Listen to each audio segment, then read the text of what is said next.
Hello, hello, hello. Good evening. Welcome to Guess What Gaming. Me and Evan. Yay! We're a little bit late tonight. We're There's been back. a lot of stuff going on, but yeah, we're here. We've got a bunch of sort of suggestions. I went onto the Warmachine Hordes for beginners Facebook group and said, yeah, what would you like to see? And the answer is, how the hell do you choose a faction when you're new to this game? And I'm like, yeah, I remember it being pretty difficult, to be fair. So so that's what we're going to deal with. We're going to do a beginner's sort of focus tonight. So thanks, Evan. Nice you to join us. Absolute pleasure. So yeah, this is a really cool topic. So it's nice for us to change our focus a little bit because usually we're talking about the bleeding edge of the competitive meta, where far better players than me have to listen to my really terrible advice. And now I can give bad advice to beginners. This is fantastic. It's much better, right? It's more to do with like we've had a little bit of a chat about the sort of things we're going to mention. So it's about like the aesthetic, the look and feel of each faction. We'll cover a bit of like the play style. Because factions are so wide, we're going to kind of do like a quick fire play style for each of the themes. So we'll try and keep it brief, or we'll be here all week. Oh yeah, absolutely. And then basically, like a unique selling point of what's the cool thing that this faction shouts about. Maybe that should be at the top of the list. In fact, let's quickly on. Yeah, what makes this unique? Yeah, we'll do the unique selling point, the aesthetic, and then the play style of each faction.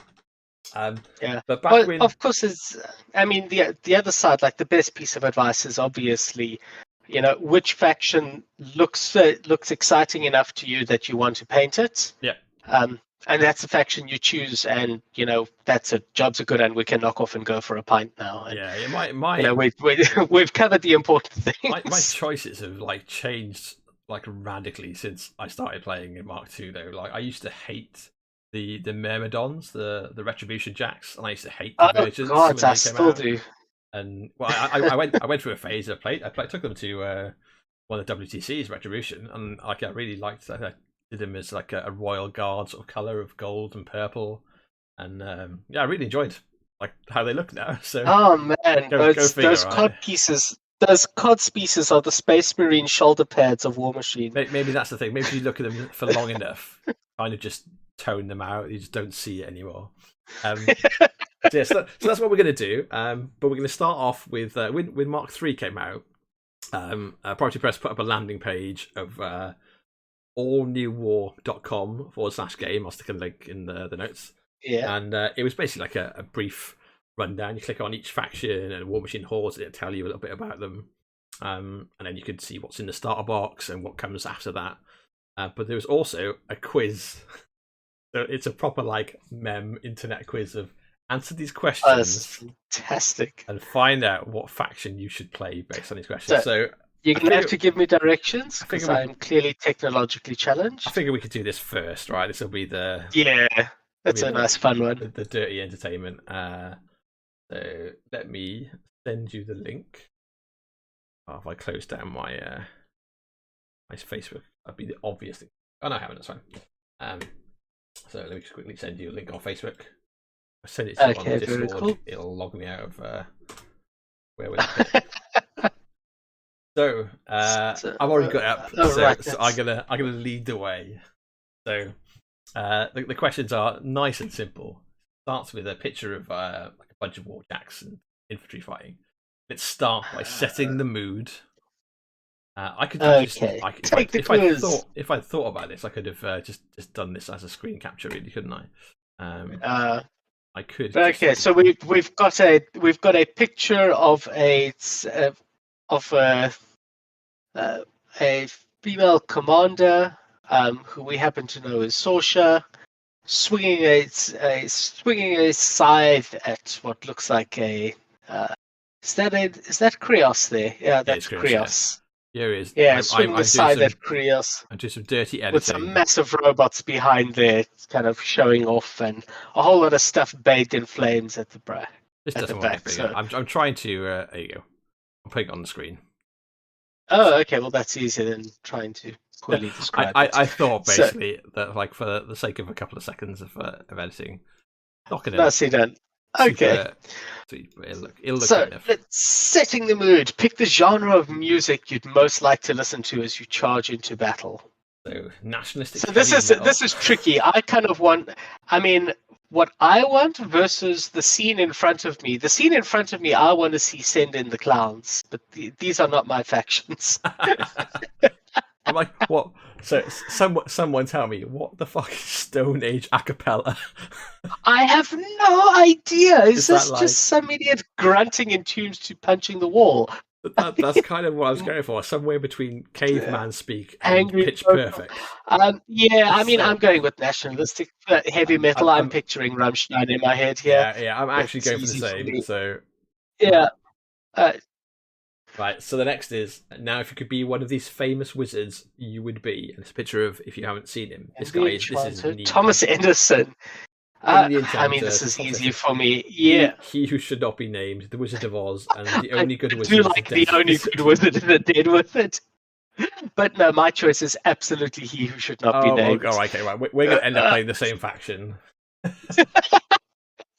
And Since you were a child, you always dreamed of having a giant robot guardian, an empire, a pet dragon, revenge, or the path to God, immortality. I was a shitty child. If I'm being honest, the answer is revenge, as awful and it's edgelord as that sounds. I wish I could tell you a pet dragon. Mine was but 100%. Revenge is mine. Mine was 100% a pet dragon. Flight of Dragons was my like childhood favorite film for an eternity. Oh, right. Right. So we're gonna go down your route, and we'll go with revenge. Oh, are we now on different paths? We're now diverging. Okay, so we'll now go 1-1. So, let's say a giant gatorman bit off one of your limbs. You would. Would I grow a new one? No. Graft a new one after taking it from someone else by force. I mean, that's kind of cool. Spawn a mutated limb that's better than what you had before? Replace it with the badass mechanical limb you always dreamed of having. Offer yourself to the devourer of worlds that might finish the job. I mean, that's a little defeatist. Yeah, I'm going with option 2 here. Graft a new one after taking it from someone else by force. So Luke that's watching is that it said the only faction to choose is Cryx. So this is the first step towards Cryx, right? Let's talk problem solving. When you encounter an obstacle, you crush it beneath your unstoppable might, burn it to the ground, overcome it with superior technology, weaken it from the shadows and make it rue the day it was created. I'm definitely leaning there so far. Attack it from every angle until it's obliterated from memory. Yeah, weaken it from the shadows. I think I have weaken it from the shadows. That's not a knife. This is a knife. Axe. Cleft spear and axe. I have to go with the Claymore. The Claymore. Right. Personal philosophy. When the going gets tough for you, get tougher, rage out, take flight. Harness your pain. Jesus, I'm coming across as my 14-year-old self. Are you harnessing your pain? Is that your choice? I am indeed. Evan is harnessing his pain, people. Right, and you'd never bring you would never bring a knife to a gunfight. Instead, you bring a flamethrower, bombard, which is basically ginormous cannon, harpoon gun, vortex cannon, flare cannon, or a mage lock pistol. God damn it! I'm the asshole who wants to bring a knife to the gunfight. What's your preferred? I don't really love any of those, but the harpoon gun's about as good as we're getting. Rightio. Hello, we've got a bit of an ad going on. Go away, ad. Yeah, I'm getting adpocalypses here. So no one in the Iron Kingdom wears tights. But for the sake of discussion, which superpower would you prefer? Throwing fireballs from your hands, summon a lightning storm, animate the dead. Yeah, moving objects with my mind or freeze someone in place. They're both really, really pretty. Move objects with my mind. You can't deliberately go for the TK cast. Well, you are. But yeah. Right. It's just cool.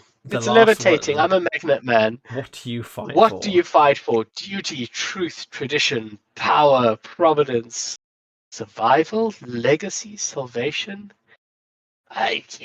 Domination.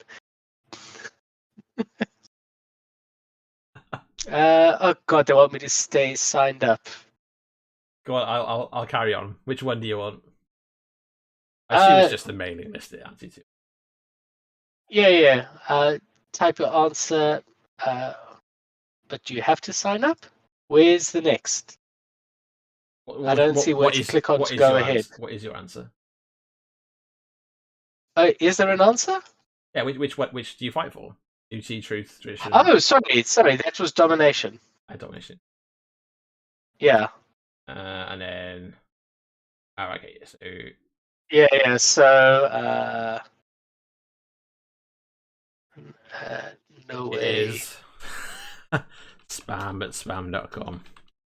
Good times. Yeah. Where's next? There was no shock. No surprise, I got thrown Cryx. Yes. Which was my second faction. So, hey, fair play. Was Legion your first, was it? Or Legion was my first. if only you'd had a pet dragon, it'd have been in the bag, right? I was seduced by Typhon and the Angelius models. I will jump back. I will have a little quick look to see how much have been different. My Chrome has decided not to respond. Awesome. Right, we'll come back to that. We'll come back to that in a second. But yeah, mine was a dragon, and on from there, I assume the questions are all the same. But the point is, we've seen what it looks like, so feel free to. I'll stick a link in the show notes. Have a look yourself, amuse yourself, and see what it tells you should play. But we'll get onto the our actual thoughts rather than EP's messing around with these. Yeah, basically. So so let's have a little nose. We're gonna, like I said, talk about the factions. So it'll be unique selling point, the look and feel, the aesthetic of the faction, and then all the way through to like a very brief rundown of what to expect out of an army you take with them. Because obviously there's a lot of theme forces to touch on. So in War Room order, has been ordained. First step is Cygnar. So like the unique thing, right, is Cygnar are the humans. I guess that's not the unique thing, but their unique thing is they're basically like super fans of lightning. So they got lightning generators. They're lightning gunners. Yeah, lightning guns, lightning generators on like every other thing in their army. I mean, more broadly than that, they're the high-tech faction. They're the guys who are going to pay a little bit more, but get a lot more utility stuff. Yeah, a little bit more like elite, I would guess. More elite, more fancy. Yeah. So they're like the kind of aesthetic is the humans. They kind of aesthetically they look kind of like they could be the good guy faction, but we've discussed this a bunch. They're not really. Yeah. They're not really. I feel like they want to be, but they're just not. Yeah, and it's like generally speaking, they're quite like a clean, like nice looking faction. There's some differences in that when we'll get into the themes in a second, but yeah, there's lots of like knights and cavalry and infantry that are all like, you know, with basically sort of part of a knightly order, but then have like a storm generator, basically a lightning device strapped onto some part of them, be it their back or their weapon or just riding on top of a giant, basically like Tesla ball, which is like their battle engine, the Storm Strider. So yeah, I think they're basically like the very. I mean that's sort of their unique. That's their unique. That's sort of what sets them apart. Yeah, their jacks are all like a little bit more expensive, but they're a little bit better, and they've got like a bunch of utility. So you can expect if you're playing Cygnar that your stats might be a little bit higher than average, but you'll have to pay for the privilege of it. And like if you've got a gun in your jacket, typically won't just be a gun. It will have some rider that makes it, slightly different. Something that adds a little bit of extra. It might push a knockdown, or it might have a bit of lightning spark off it, or it might be a longer range or something. They'll usually have some unique selling point. There's no minimalist just get the job done. I think type of feel. I think as a faction as well, they're quite balanced in what they take. Like some themes will lean towards infantry, some will lean towards jacks, but there's no like it's not like some factions that might be just you want to be playing Jax all the time. So there's lots of variety as well. In playstyle, they lean quite heavily towards shooting. Yeah.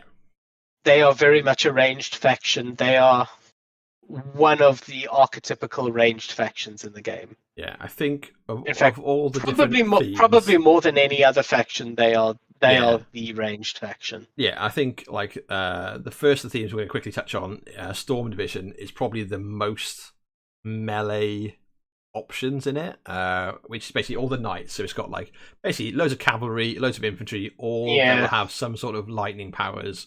They'll hit you and they'll arc lightning onto the nearest models, that sort of thing. Excuse me. So yeah, that's basically that one. Nice and quick and easy. There's various different guns and melee abilities to spark lightning off. Heavy Metal is their like Jack-centric faction, Jack-centric theme force. So this is if you want to play lots of big robots, Heavy Metal is basically designed to just bring as many as you can, and they've got some really good, like their Colossals, the Storm Wall and the Hurricane are like they're so really good Colossals. Yeah, they're really good abilities. Yeah. So that's Heavy Metal in a nutshell. Is basically the Jackson mechanics. Sons of the Tempest are probably the most exciting. I think they're the most different, or the most interesting looking. They are. Did you ever see that there was a fantastic movie? It came out. I don't know. It must be 10 years old now. It was called Equilibrium. Oh yeah. It was it was a really cool futuristic one, but they had a fantastic little concept there, the gun carter. Yeah. Which was, for anyone who hasn't seen, was this idea that you had this martial arts around wielding two handguns. And, there's all sorts of background to it, whatever. But the basic idea is guys are striking cool, very unrealistic poses that just look awesome, kind of shooting this way and that and doing ridiculous things with firearms.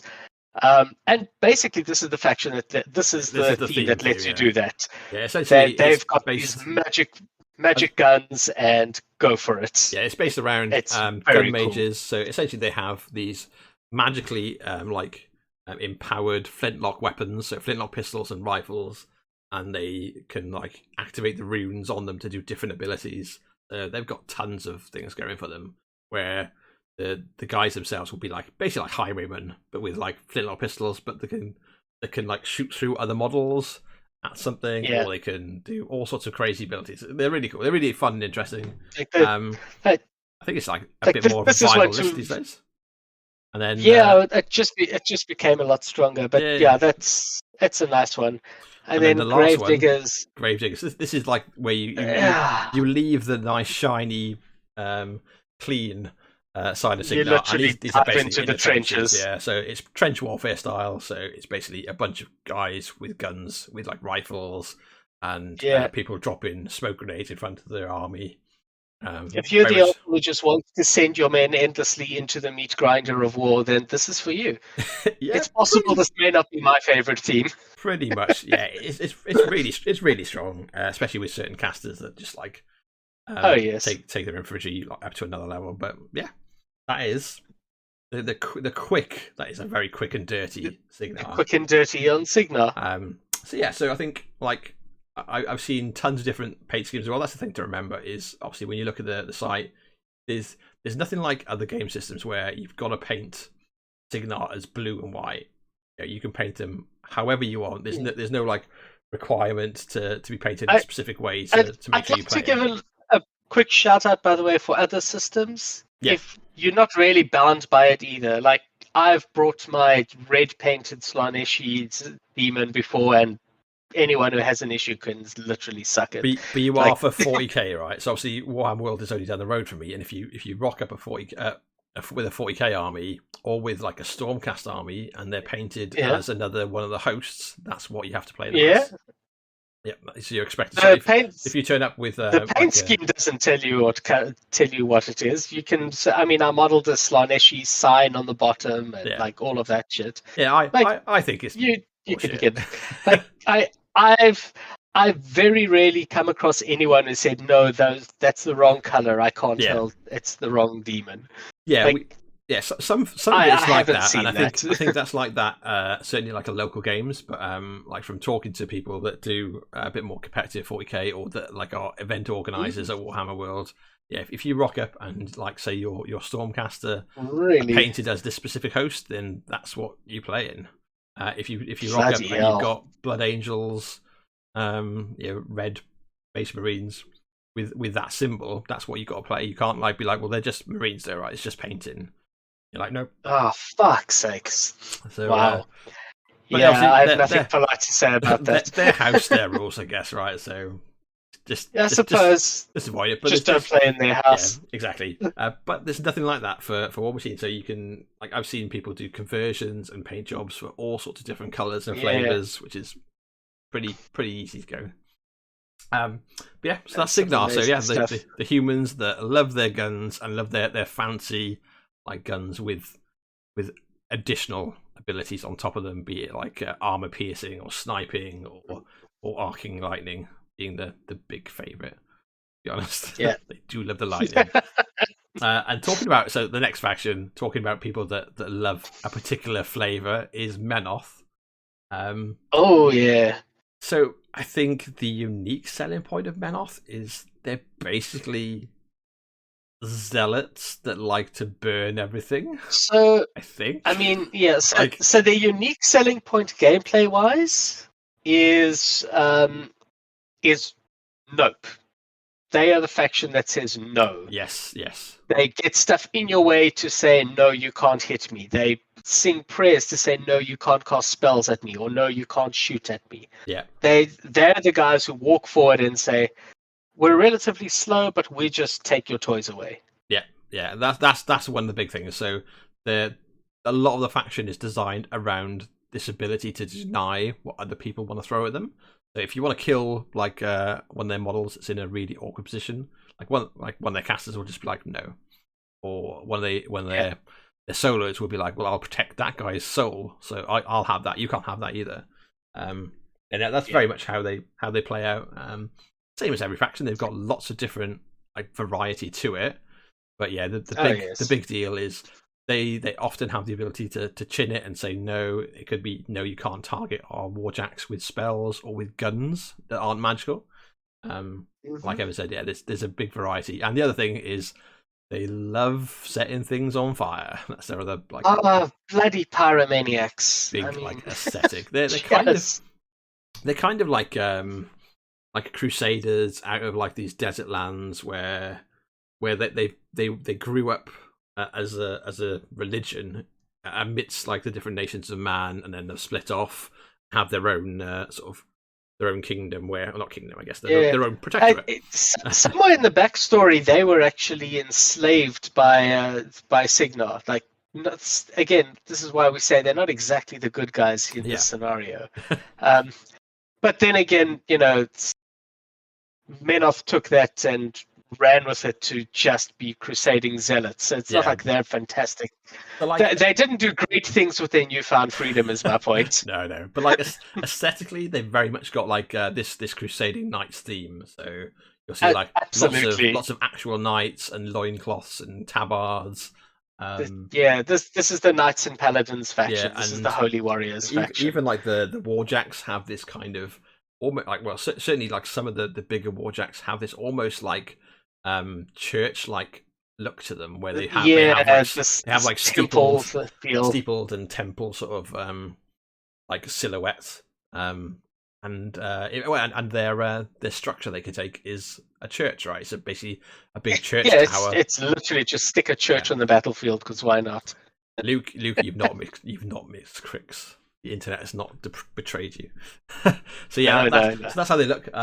Their traditional paint scheme is like white and red, and then their Archon is one of the coolest looking Archons, I think, which is basically like essentially it's a knight, gorgeous, huge flaming wings and a flaming sword. It's an angel of retribution. It's magnificent. It's gorgeous. Yeah, it's brilliant. It's such a cool. Honestly, Menoth, if they're well painted, are some of the most striking armies around. Yeah. It's hard to do if you take the traditional paint scheme, because getting white to look good is actually a really difficult skill. It's a pain in the ass, but man, they look good if you get it right. Yeah, I painted up a Menite Archon for Matt Hopkins for the Welsh captain the year they came out, because I was like, I'd like to paint that, and I know my captain's going to want to play one, so I did full on like a really nice sort of airbrush blending on the flames on the wings and stuff. Oh, gorgeous! And because he's playing primarily Khador at the time, in red instead of in white. Yeah, I mean, again, it looks badass. Go for it. Yeah, so that's the general feel. Actually, on paint schemes, if you hunt around, it's an old one there was an old army that was doing the rounds on Facebook, I don't know, 8 years ago. Someone did a sort of fallen, corrupted, Cryxified Menoth army.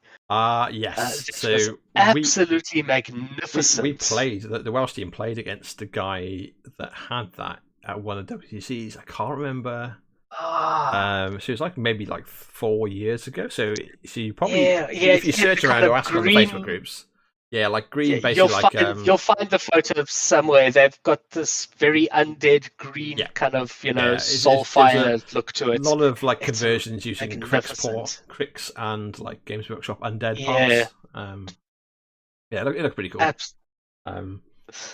But yeah, lots of different options, and then theme wise, so we'll do we're doing 5 at times. We'll do a run through. So we got Guardians, Guardians of the Temple, which is essentially like the rank and file, like the literal the guys in the Guardian Temple. It's the church warriors. Yeah, it's not the holy orders. It's not the paladins. Yeah. So but it's like flame guard, church soldiers. So it's basically soldiers in huge, long, voluminous robes, and either like spears or halberds or flamethrowers, depending on your flavor, and a bunch of the different jacks and solos that support them. So that's one that's not seen as much, I would say. But Menoth have changed like a lot over the last couple of weeks, I'd say. The Creator's Might. Is that the Warjack theme? It is. Yeah, it is.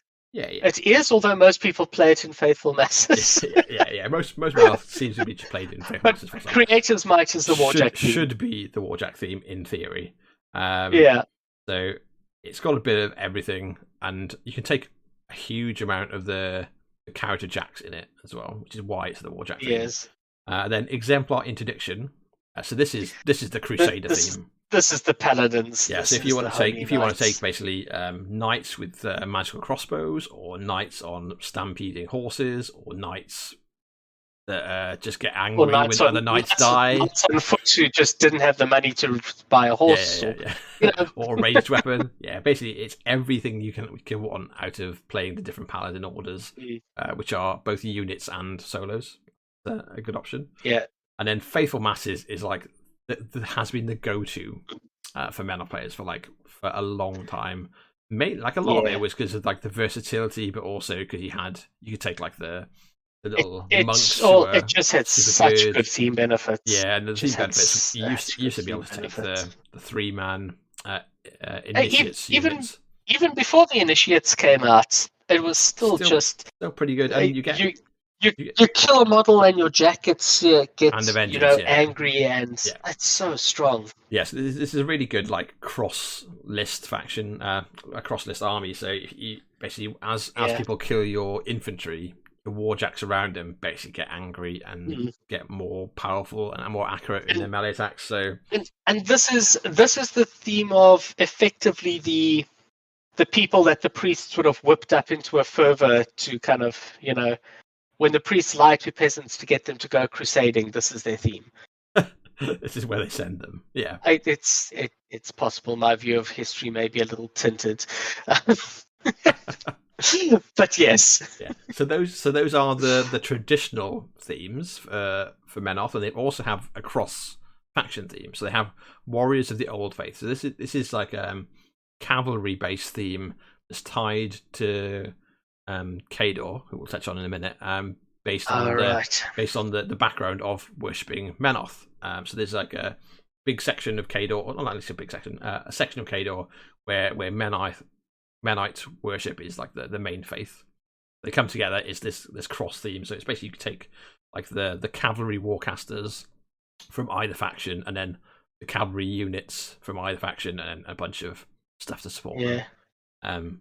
So, another popular one. My advice, very quickly, because we're sort of focused a bit on beginners, is don't start with cross faction. Yeah, stay clear of the cross faction unless you particularly like. I love the idea.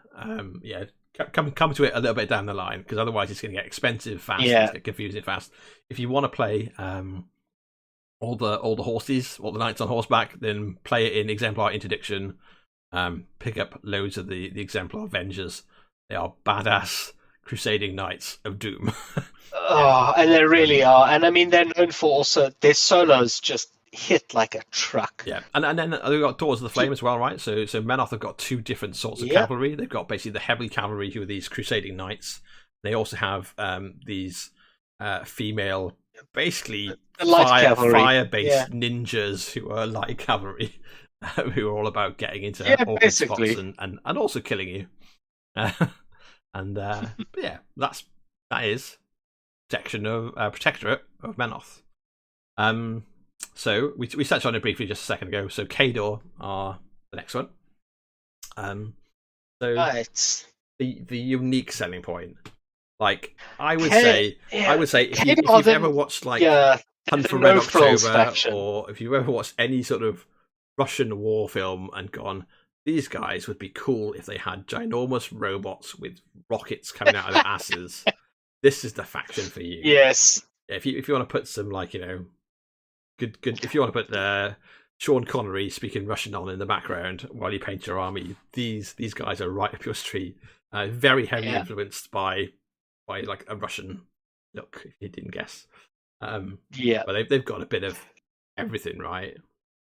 Oh, absolutely. They've got a bit of everything, but I mean, I would say I'd typify them as the no frills faction.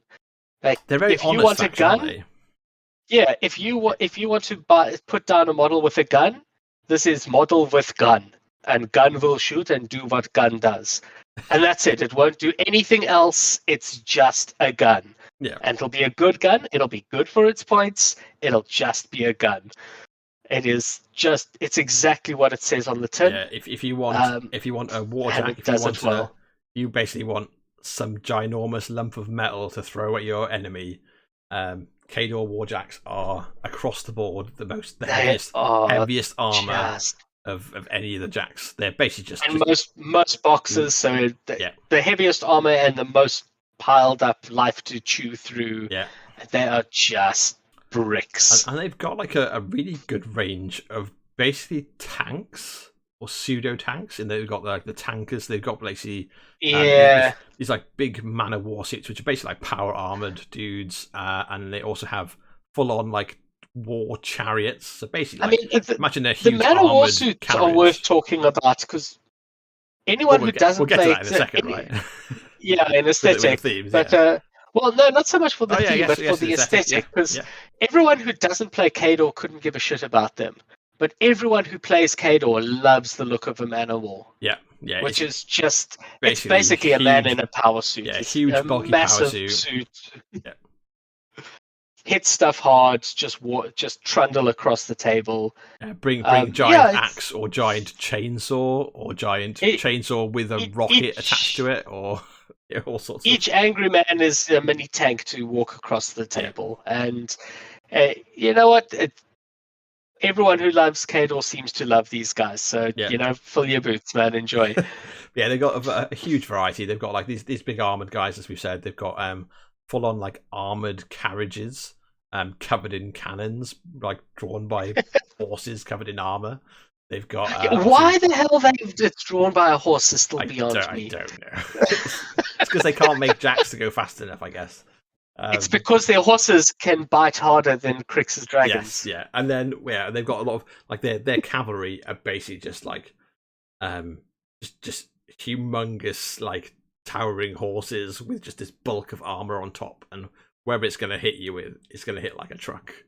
And then the other side is very much like the standard like Russian soldier from like sort of taking some sort of taster from like World War I and II, where they've got like basically the furry hats, carbine rifles and rocket launchers, and pretty much like the aesthetic of the faction. I would say, they got really one of the original factions. They've got a huge breadth of different abilities and casters, which is nice. So they're pretty iconic when it comes to Warmachine. Yeah, they really are, and they are obviously the paint scheme, or the studio paint scheme, is basically red, just red everywhere.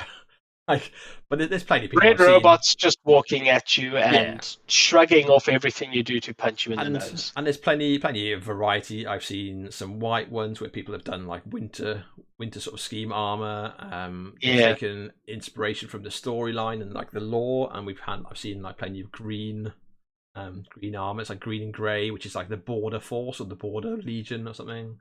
One of my locals, when I started up here, had a yellow one. Which I've not seen since. Lots of variety. Actually, they're a really nice one for kind of all levels of painters. Yeah. Because as a beginner, it's really easy. It's a lot of flat panels on everything. They're pretty easy to make look good, or to make look possible. And if you're a good painter, you can actually do a hell of a lot with those panels. Yeah, there's lots of cool like little things as you explore the faction. You find like these extra things that have got more lore and more interesting paint jobs available. Yeah, but let's go on to the playstyle and like the faction themes. Right? Yeah, so Winter Guard Command's the first one up. So this is very much your Winter Guard are your rank and file, just soldiers with rifles and rockets. This was like for a long time one of the scariest themes you can see. Yeah, you can turn this into a really scary gun line. Yeah, you basically just have this huge horde of guys running back and forth, supported by each unit bringing a bunch of rocket launchers. And as you imagine, if you get hit by a rocket launcher, it will hurt. So, and there's various casters. And it does. It really freaking does. Various casters that take them up to like a whole extra level. So, just the Vlad and silent portents to make them hit more accurately and harder. New Malachor. I haven't seen Butcher 1 in ages. I know he used to run a Winter Guard Death Star incredibly well. Yeah. That's what you'll hear. Is the Winter Guard Death Star is basically all the Winter Guard troopers with full lots of Rocketeers. To be fair, you'll only hear that from people like me who were playing in Mark II when they could get to Defense 17. There's plenty of us old lot around. We are not quite dying yet. So the next one is the Jack theme, Jaws of the Wolf. Right. And it's the Jack theme because it gives your Jack's Pathfinder. So and the one thing that slows down Khador Jacks is suddenly off the table, doesn't slow them down anymore. I suppose it's worth mentioning, like with all of their armor and just how hard they hit, Khador Jacks are slow. They are the slowest battle group in the game. They're slowest on the card, right? But there's a lot of casters that really change that. To like we do have a couple of those making that not so true. Yeah, but yes, so they're the slowest on the stat. There's some that will like feat and say your speed is doubled for the turn. There's some that will give you like an advance before you do anything. So it's the only I think it's the only like non-honest part of the faction is that their warjocks look slow and really heavily armored, and they'll often surprise you with just how far they can go. and then beat a ginormous like rock of metal in front of in your zone. Just such a rock. Yeah. Basically, so if you expect to want to be playing with a load of warjacks, absolutely Jaws of War, like go to for this faction. There's no question of it. The next one is a very different change. This is Legion of Steel. I've not seen this on the table for a long time. This is the more this is the more sort of well-trained, like semi-elite part of Khador, but it's all melee. Yeah, so it's based around basically the Iron Fang pikemen. So they're kind of like pseudo-elite infantry, got big shields and blasting pikes. So essentially they've got a spear that when they stab you explodes. With a piece of dynamite stuck on the end. Yeah, basically. And because knocks you on the sure, why not? it's basically you basically have a load of those guys. There's the actual elite version of the Ironfang pikemen, which is the Black Dragons, which are like a character version. Yeah, they're not actually elite. They're just a different version. Like you can have two units of Black they're Dragons. the Umbrian based ones. So they're like the ones that follow Vlad into battle. I can't even remember the difference. I haven't seen him on the table in so long. Vlad based because it's the Black Dragons, and Vlad is basically Vlad the Impaler. So fair enough. But they certainly used to be like a nasty list to face, and you basically just like shield wall up, stomp forward, and then lots of shenanigans where they can like charge through each other. Lots of counter-charging shenanigans. There's some really evil stuff in there. You go in and suddenly this solo bursts out from behind the pikeman, counter-charges you in your turn, and then knocks your guy down. He's trying to do something. I have some bad memories of that.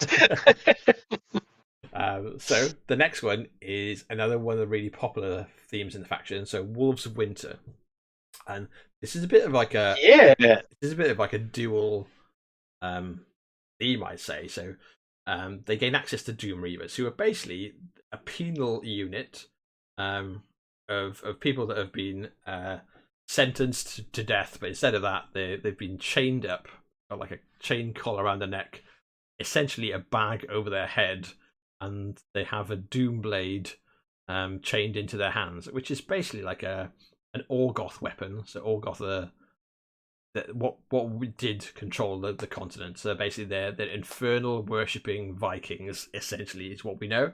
And they had these horrible weapons that fed on souls and did awful things to you. And this is basically what the CIA was trying to do to their soldiers in Vietnam. In MK Ultra stuff, yeah. Basically, if you break the law to a certain point in Khador, they send you off to the mines. They just turn you into a magically drugged up monster. Yeah, and basically the sword whispers horrible things to you and tells you to want to kill every living thing around you, and then they send you off into battle and just like push you towards the enemy. And go for it.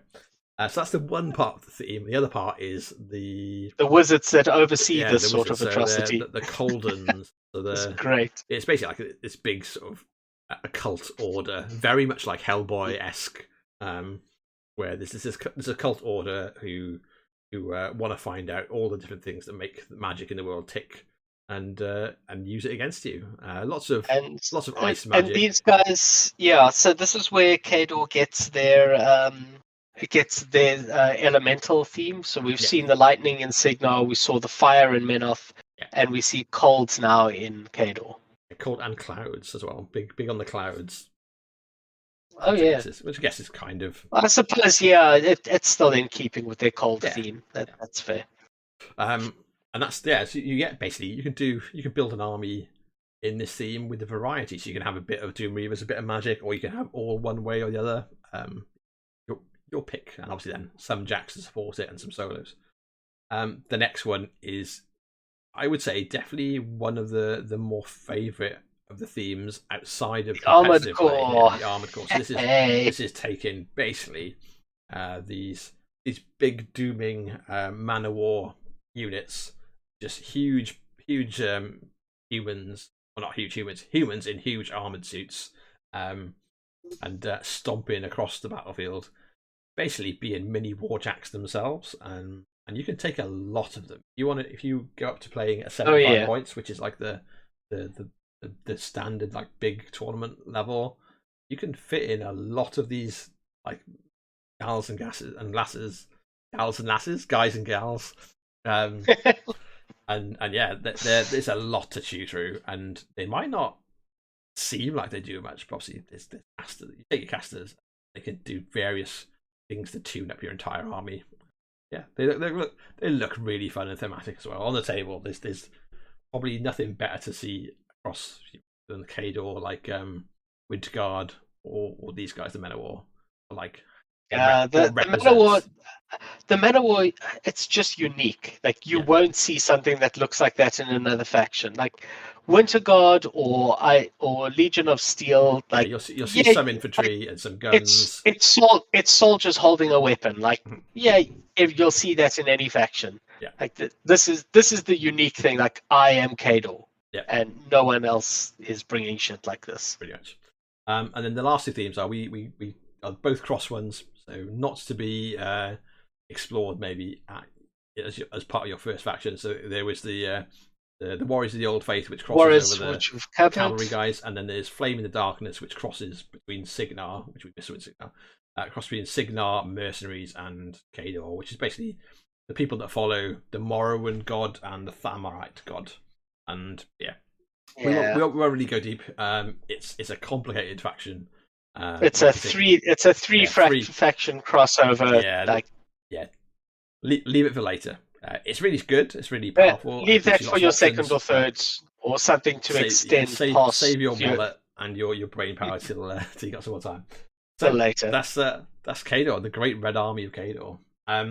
So the next one is what apparently Cryx has just like filled up the chat tonight. We don't have anyone that's not a Cryx fan apparently chatting to us. So Cryx is now. Everybody loves a bad guy. And so Cryx are hands down right. Easily, they are a bad guy faction. They are the undead robots. Cryx are the mustache twirling faction. Yeah.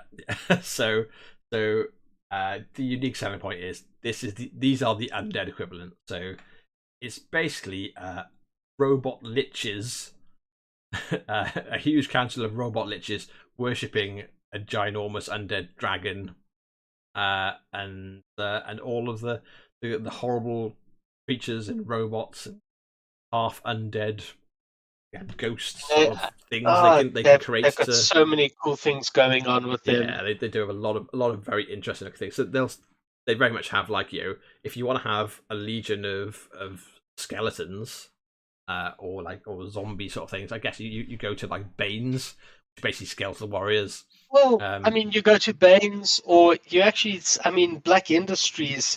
This is where it's really cool. You've got zombies with steam-powered fists, because why not? Yeah, Mechanothralls and brute thralls. And you can literally pick up the dead bodies from on the, pieces of dead bodies on the table, which your necrosurgeons stitch together mid-battle to throw some extra zombies at people. You've got the bile tech, bile thralls and bloat thralls, who weaponize their intestinal gases and juices to make fat zombies that launch their acid at people. Basically, it's lovely. It's amazing. You've got these oddly spliced together sort of half biological, half machine, weird centaurs that have been stitched together in the Soul Hunters. Yeah, they're very obviously bad guys. They're clearly bad guys. There's no. if you pick up a war game or an RPG and you want to play the undead guys, they are the bad guys. It just always happens. They do have some living elements. They've got basically a bunch of sort of pirates. Yeah. Sort of non-human pirates. So pirate. There's the Statixis who pirates are female, are interesting. Horned. Half. They look like kind of tieflings or sort of.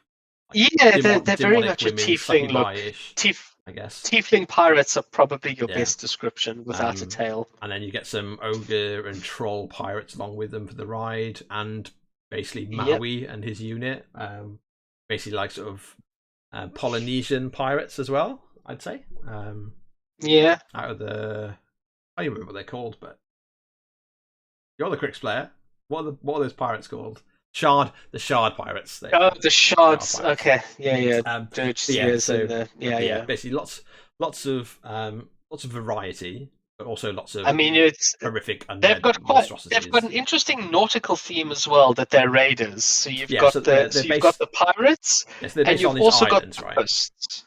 There's the goat, the Atramanti, the ghost units is the crew of the Revenant crew of the Atromanius, and various ghost pirates, solos, and they're basically set on a bunch of islands, and they have a raiding pirate fleet. They can fit into the bad guy narrative in so many different ways. They're fantastic. They steal your souls, they steal your bodies, they steal your booty. They're magnificent. Yeah, pretty much. They look great, and and their jacks are the only ones that I actually like the look of. I love war jacks. They were pretty cool. Their war jacks. I can't stand. I don't like just big stompy robots. Like that is not my thing. It's why and they hold my on War to Machine faction is Cryx. They I hold on to don't the like same aesthetic as well, right? So if you look at a Cryx warjack, it's basically spiky and like it basically looks like an evil robot.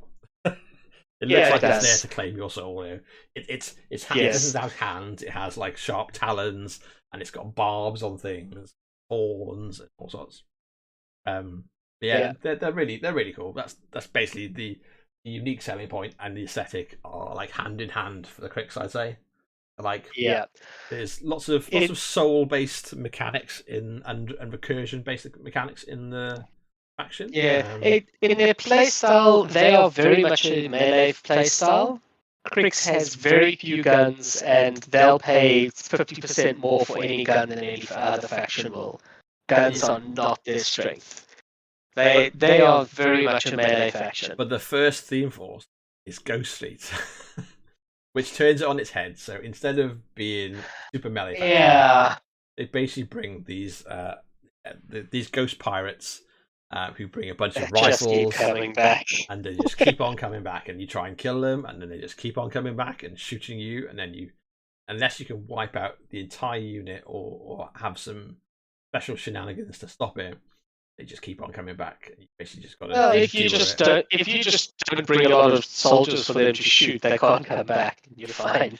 Don't they just come back every turn anyway? They just come back. You get a little bit back, but mostly it's Deathbound that's going to give them. I think you get like one or so every turn, but it's not a lot. Oh, I thought Deathbound was literally just you just bring them back. It is. Yeah, if there are fewer models in the unit in play during your maintenance phase than they were at the start of the game, you just return D3 models. So that's the thing. They always choose the guys with rifles. Obviously you choose the guys with guns, but it's D3. It's not a lot. It's not a lot now. Where as soon as there's infantry for them to shoot, suddenly it's a whole different ballgame. Yeah. That's the basically. Yeah, if you want to play some sort of horrific like mishmash of Pirates of the Caribbean crossed with Sharp, this is your theme force. And it used to be terrifying, and it's coming back again. It's coming back. And people that used to see it are shuddering and are like, like we remember how horrible this was to play against. So that's a very different theme force for Cryx than the rest of the hand they available. They got Dark Host, which is the Bane. Bane centric series. How do you describe Banes? Banes are like elite undead warriors. Yeah, they're kind of like basically like liches, not liches, like skeletal warriors. A variety of different styles of weapons and armor on them. So you have knights, which are carrying halberds, basically. I suppose calling axes. In D&D terms, you'd refer to them. There wouldn't be skeletons or zombies. These would be your whites. Yeah, these would be your tougher. Yeah. They're not just like they're not shit skeletons. They're not to be trifled with. And the way this theme used to get built was literally you'd just see like 40 of these horrific Bane warriors or Bane thralls. You could never shoot from range because they're always stealthy, and you basically just run them across the table, and it's can your opponent stop enough of them from getting to you before you just destroy his entire army. And then you'd kill almost all of them, and Gasp 2 feats, and then he kills your whole army. Brings them, Gorshade brings brings in a new unit, or brings back everyone that's died. Just keep on coming back, especially so again the recursion mechanic, very strong in this theme, and then they've got various supporting things like the machine wraiths and the wraith engines. The wraith engine is basically this humongous. A huge base, so it's the size of a colossal, and it's basically a ghost in a shell, right? It's like this huge like carapace shell with this mechanical, this like mechanical face, right? It's horrible, like grinning skeletal mechanical face, and just these huge, ginormous claws, and it's incorporeal. It's just a ginormous ghost.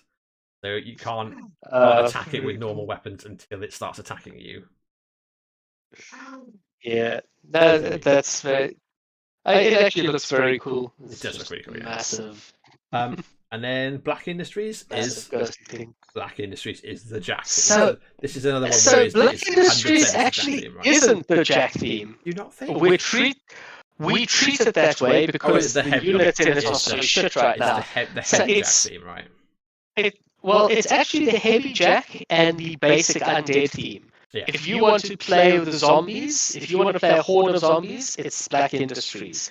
If you want to play the kind of light cavalry, or you want to play the Biles, that's all Black Industries. Yep. They're not particularly competitive right now, and the theme horse is really good for the Warjacks. Yeah. So right now it's treated as the Warjack theme. Yeah, and we'll see Karchev 2, Deathjack, and Karchev. Was it a Malignant Fusion? Yes. You'll see him played in this theme because all of the heavies carapace, which makes them very resistant to guns. To shooting. Which is sort of neat because Cryx Warjacks are typically really fragile. Yeah.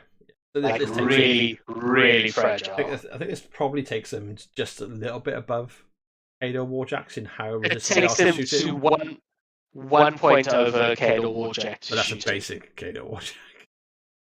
Just because they just chin.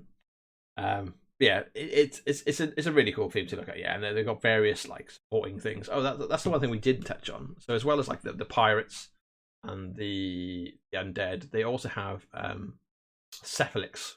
We'll play for Cryx a lot of the time. So yeah, but you don't kind of like. Do you know? I see them in every Cryx list I play against.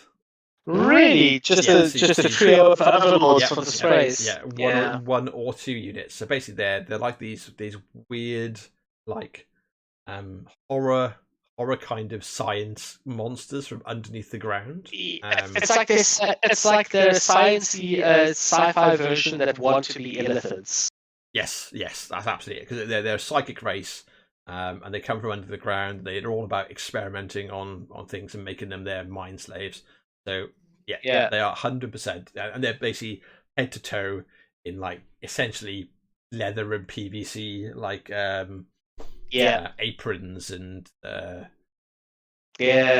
channeling a little Clive Barker there. Yeah, I'm literally going to say a little bit Hellraiser, like a little bit like sort of sci-fi illithid Hellraiser scientists. There we go, and they'll you'll see those supporting a Cryx army. And frankly, if that isn't enough to sell you, I don't know what is. Yeah, I'm kind of tempted. I've been tempted a few times just to get a merc list for them. But anyway, we digress. We will jump on to the last one, which is Scourge of the Broken Coast. This is probably like the most popular pirate theme.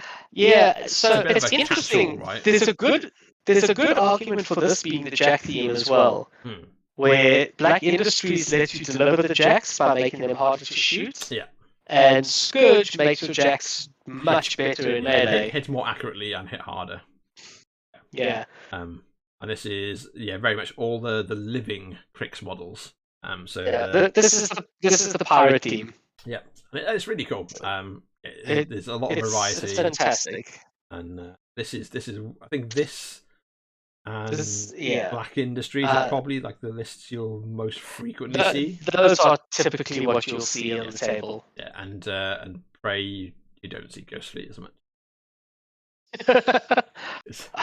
Ghost Fleet's just I find it kind of dull. Just there are not a lot of options to take. So you better like the options you're taking because you're taking 5 of them. Because you can now take Archons as well. You can now take Gaspy and. I suppose, there's some more variety than there used to be. That does open it up a little. That's fair. Right, let's jump off and onto Retribution of Scyrah. So these are for lack of any finesse, they're basically the future elves. So they're xenophobic, high tech elves, and they are high tech. They're higher tech than probably any of the other factions, I would say. Where aesthetic, like the unique selling point is basically they're high tech elves. That all of their warjacks have got, or nearly all of their warjacks have like dual purpose, so they'll have some sort of interesting gun, like a gun with some ability to pull you towards them, or to like make a little, or to knock you flying away from them, or to basically create a black hole and just to suck you in, stuff like that. I think that's the real like unique selling point on them. Is if you like elves and you want, because a lot of people like want to play the undead, a lot of people want to play elves like across multiple systems. This is your elf faction. They're like their very brief background is they're kind of walled off, or they have been walled off from the rest of like the kingdoms. Everyone knows they're there. They've got these humongous walls. You don't mess with them, but also they hate humans messing with magic because they believe that it's killing their own gods slowly. There may be some updates on this where their gods are not. Faye was hinting a couple weeks ago about that. Did you not? I'm gonna go. So if you want to play Retribution, or if you play Retribution and don't want to know what's going on currently with the Retribution, the Iosian, the Elven gods, cover your ears. Cover your ears. Shield yourself, sweet summer child.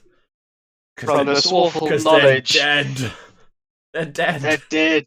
You know what? It's about time for every one of us that is sick to death of elves being described in every form of fiction as just, it's a dying race. And what does that mean? Oh, it just means they're better than you at everything. It's like, I'm so sick of that. It's like, look, they're a dying race. They're being, they've all, all the generations are coming out soulless and barren. Like, fuck you, they're actually dying. In Warmachine, the gods have literally been dying. They're down at the start of like Mark 2, Mark 1 and Mark 2.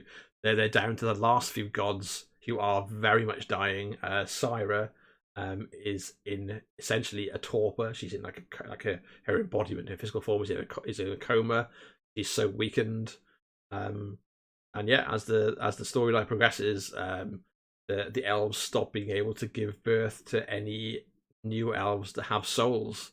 They're born with pure black eyes and no souls. They can still reproduce, but they know they've got no soul. They're like, our race is doomed.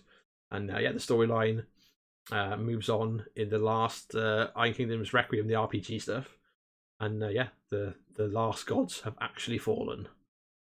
So who knows what it means for Retribution? This is King Dong, the Wicked Elf is dead. Yeah, but this is something that Faye hinted at, is that she wants to do what will come after the Retribution. Obviously, Retribution and Scyrah are no more. There's no Scyrah. What's next?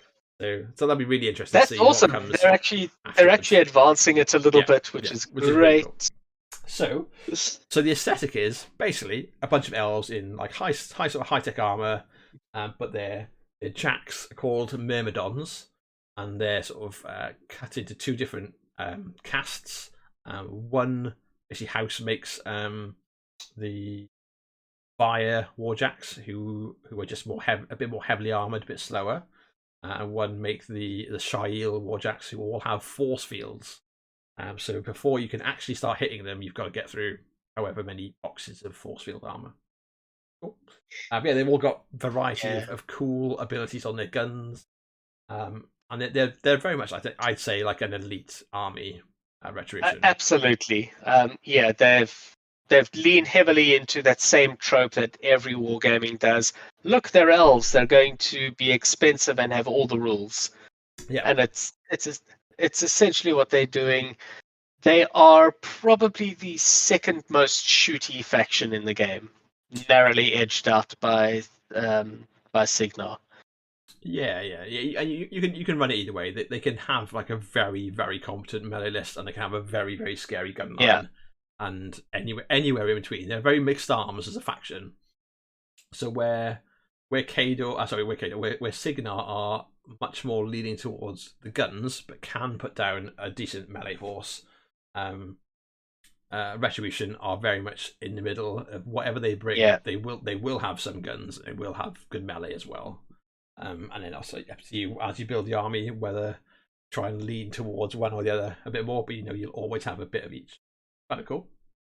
And all their warjacks, the myrmidons, are named after like sort of Grecian, Roman legend. Yeah, it's phoenixes and chimera and that sort of thing. Yeah, gorgons. Just like a name thing rather than a look. They're very like sleek and like high tech. Flight of the Navigator, or that's probably a bit too obscure for like a lot of people. They look like they should be designed to fly.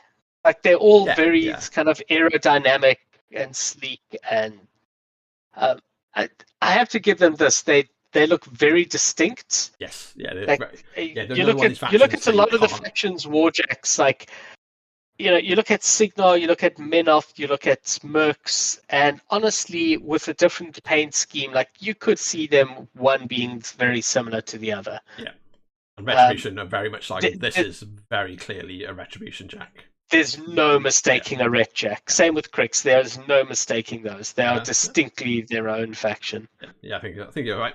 So, talking about their Jacks, the first theme force we're going to cover is Forges of War, which is definitely the Jack force. Right. It lets them take now any of the warjacks pretty much, and a load of the different like mechanic units can power them up and make them more efficient.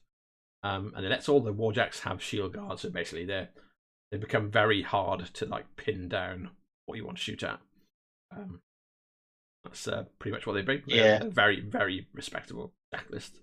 The next one is Defenders of Ios, which is a bit of like a catch-all.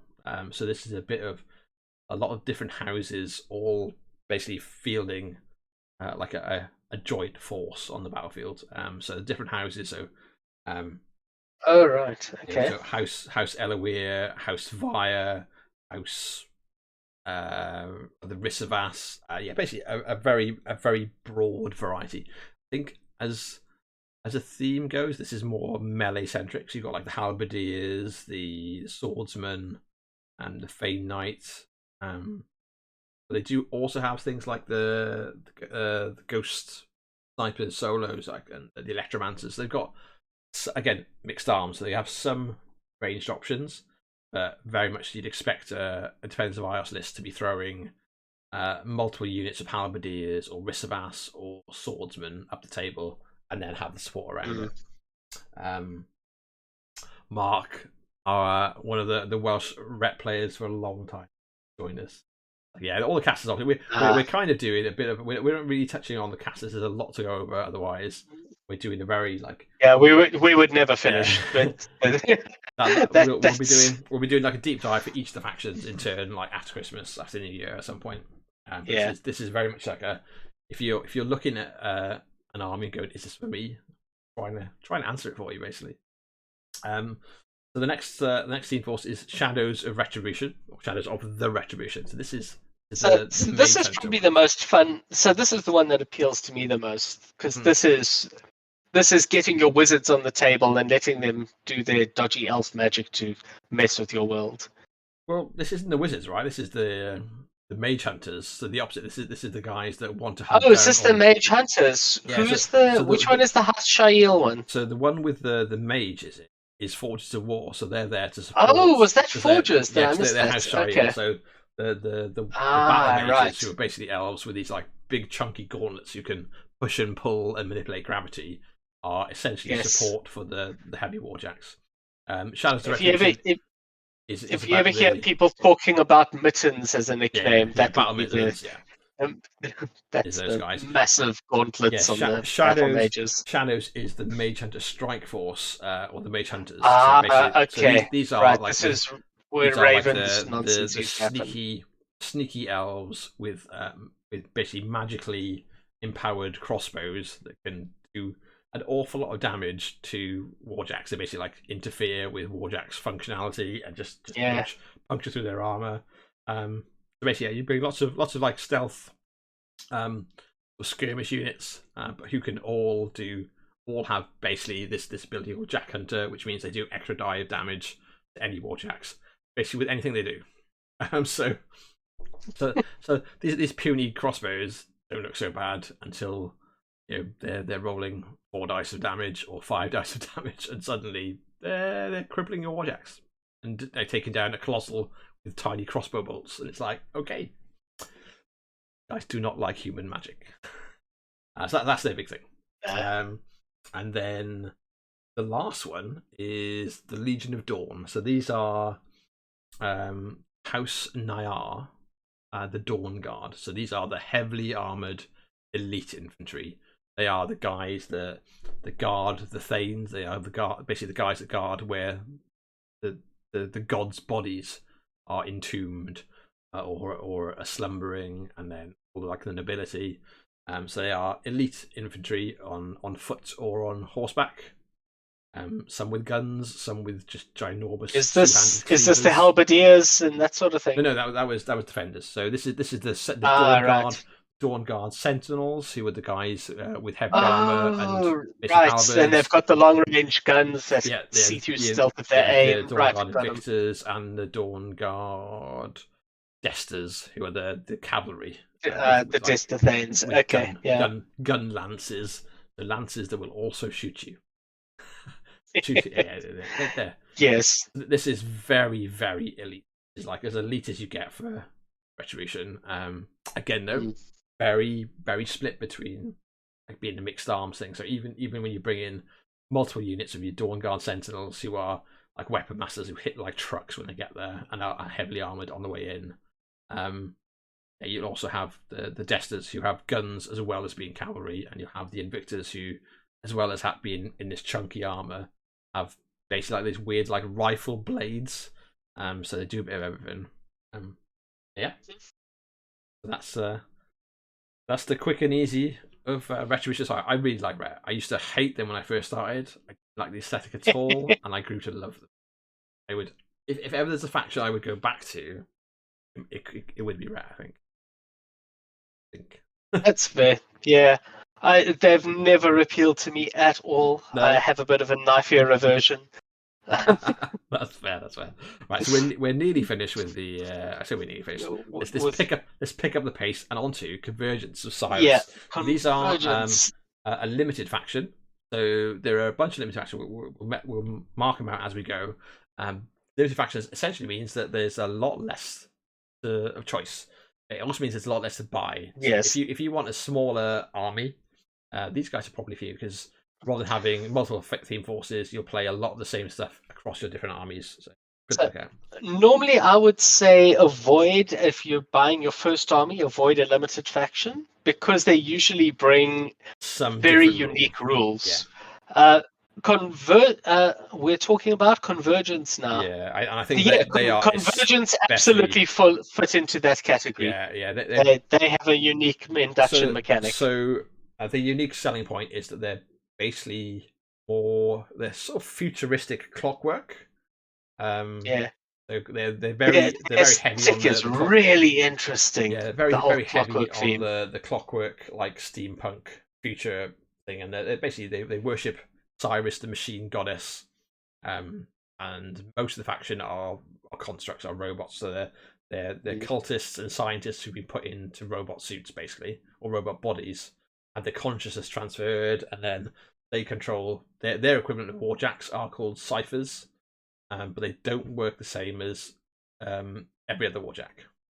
So they basically they hand their energy out between them, so they share it out. It's a complicated. Instead of it being lost when you use it, it gets handed off to the next guy to use. Yeah, but they can be ludicrously efficient. But you've got to position them well to be able to do so. Otherwise, they are just lost exactly. in ether. So yeah, they're definitely not a beginner-friendly faction, I would say. They're really cool. Yeah. They're really interesting. And yeah, like I said, the aesthetic and the feel is anything from imagine a rift in space opening and these futuristic clockwork legions sending out of the darkness, or imagine you've stumbled across an ancient temple and you start brushing off the moss and find that these robots are actually starting to animate because they've been buried for hundreds of years, but are actually just waiting for to be turned on. Or Or alternatively, the little balls from Phantasm fly around while you get shot off the table Yeah, by a gigantic sex toy. yeah. They're very again, they're a very different look, a very different aesthetic. That you can't look at Convergence think they're anything but Convergence, no matter what the paint job. I'd say they're so Oh yeah, different in look. very, very distinctive. So they've only got a few theme forces. So they have Destruction Initiative, which is the Jack theme, essentially, the Jack and Battle Engine theme. So Yeah. they're very, like I said, they're very sort of high tech science and sci-fi across with clockwork and steampunk stuff. And that's what they bring. They bring these huge, like towering, very much like out of a sci-fi movie, kind of War of the Worlds esque, but like this like sort of moving towards you like a tower, firing out like arcs of light and vaporizing people, and having these little whirring like balls flying around to scout out ahead and do various little tricks. Yeah, that's Destruction Initiative. Clockwork Legions is the other one, which is a bit more of a balance with the infantry. There's a lot of different sorts of infantry. They all do what they say. So you have obstructors, who are infantry with shields, and they obstruct you. You have perforators, who will fire armor-piercing rounds into you and perforate you. Yeah, you'll find make holes in you. Yeah, they'll make holes in you. Yeah. I can't even remember. And reciprocators, who will basically take the blow you give on and just chin it and then hit you back the next turn because they will reciprocate. But yeah, yeah, you'll find that. And they bring a bit of recursion as well, which is quite interesting, a pseudo Cryxy feel. Yes, as the engines and the robots and the constructs die, there's these things at the back that will basically gather up the souls and gather up the parts and repurpose them into new guys that will join the units. And the last theme is Strange That's another cross-faction theme. So on top of this faction being not particularly beginner friendly, they also have a cross-faction theme with Cryx and Mercenaries, which isn't too bad because it's mainly you could just play mainly Convergence, but it's basically all the Clockwork Angels. It's very fast, very scary, very shooty potentially. But very much, not for a beginner, I'd say. No. Unless you look and go, wow, these like robot angel models look immense. In that case, maybe it is for you. I mean, that's fine. Yeah. I mean, really, how much skill do you honestly need to charge 16 inches across the table and kill whatever you hit? Yeah, it's no way what to run it into, right? We'll skip off Convergence. We'll be nice and quick. We'll pick up the pace to get onto the Hordes factions. So the next one is Crucible Guard. So these are another one of the limited factions. So a smaller one to buy into. This would be the only limited faction I would recommend to a beginner. Because same it still plays the same system. It doesn't do anything fancy. There's no change to the mechanic. There's no new mechanic. It's just basically exactly. It's a bunch of robots with guns and hitting things, and it's a bunch of people with bunch of dudes with swords and or guns, and it's very much the same as any of the standard factions. And they look really cool. So their unique selling point, their aesthetic. They're basically they have this mad alchemist feel. Yeah. So they've actually leaned into the steampunk harder than anyone else in the setting, which is ostensibly a steampunk setting. Yeah, I think how they started off was very much so Crucible Guard are basically like freedom fighters from Lael, which is one of the countries that was taken over by Khador. They were fighting back, developing their own science and weaponry. But as the storyline has progressed and things have got more desperate, they've sort of slid a little bit from kind of steampunk science more towards Resident Evil, where they've got just a little bit, where they've got basically these psychics who they've basically jacked up with drugs, have them floating around the battlefield in straitjackets, and basically prod to do horrible effects to the enemy or to do beneficial effects to them. And they also have these hulking brutes who are very much like monsters out of Resident Evil, like just brutes who have these like sort of respirators like like ground into their flesh or their face, and are just big lugs who basically mutate different ways every turn to give them different abilities, who are called failed experiments, who are really cool models. Like, hope someone's paying attention. That's what skinwalkers should be, right there. That's what skinwalkers should be. Yeah, you're not wrong. But they look super cool. Yeah, if ever there's a faction that I haven't played that I would like to, based on how they look, it's Crucible Guard. I think. I'd say it's Infernals, but I've played Infernals, so it doesn't count, right? So, they are also but they are also a very shooty faction. Yes, like if that's really a playstyle that appeals to you, very strong guns, some very good shooty stuff. They won't necessarily be like a pure gun line, but you won't play them without a solid range presence. Yeah, and then the melee options they've got are things like the failed experiments, like the experiments, and they have battle trains. Their battle engine is basically battle trains. A train. So yeah, it's a choo-choo train with all the guns. It's company guns. So they're 2 theme forces, nice and quick. They're a Prima Materia, which is that is the Jack. That is the Jack theme. 100%. That's the Warjack theme. Yeah, so absolutely. So if you've got Shield Guard to basically take a shot from another person, you can use it twice instead every turn. But the most important thing is they've got Cutting Edge, so every turn, all of your Warjacks and your battle engines just bear a few points of damage, which can be the difference between being crippled and not. So being basically you're on the verge of death, not being able to actually do anything efficient, to picking them back up, and suddenly your amazing gun arm is now working again, and you blow someone's face off. Yeah, it's very, very powerful theme benefit. And then the other one is Magnum Opus, which is basically everybody else, right? Yeah, pretty much. It's kind of Magnum Opus was the go-to, and now that's kind of swapped back because they lean maybe a little bit too hard into making Prime Materia better. Thanks for the follow on Twitch, mate. Appreciate it. I can't really think exactly what Magnum Opus brings to the table that's different. Like, and this one, like just more haven't been made very distinct. So yeah, is it like there might be rules preferences, but there's not a. It's because you can take anything. So Magnum Opus is literally you can bring anything. So you bring any units, any solos, any Warjacks. And this does happen in a lot of the limited factions where there's just only so much you can carve up in an already small faction. Yeah. So let's go on to another one. In fact, the last of the Warmachine factions that is a limited faction is Infernals. So these are absolutely would not recommend these for beginners, not even remotely. So yeah, they've got a different mechanic. They only have 3 casters. They have special rules. Special rules galore. So many.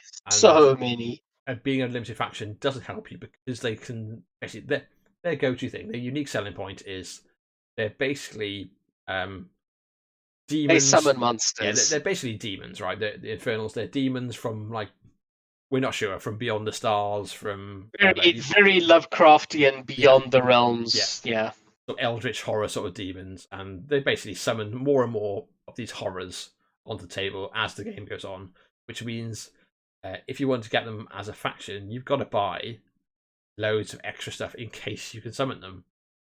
So it kind of eliminates the one of the benefits of taking a limited faction is you've got to just splurge. True. There's no way to not spend a lot of money on them unless you. And also they have these 3 casters, which are great. They're super cool. The models are awesome. But then they also have another theme, which is in one theme, and they also have basically access to traitors from different factions, and they basically cross class with them. And it's not beginner friendly at all. It's complicated. They're bringing everything that is not beginner friendly. Not only do they have a unique summoning mechanic, they've got a unique resource mechanic as well. It's not the standard focus or fury. It's this weird hybrid. It's like just stay the hell away unless you've got a first faction. Yeah, and if you really just love how they looked, then I'd probably say just look at the Infernal Masters. Don't look at the cross themes. at least. Yeah, You know, I love the concept of them. Go in. I love the feel of them. Yeah. Yeah. They look So super cool. They have a surprising amount of range presence, even though it doesn't look like it on paper. Yeah.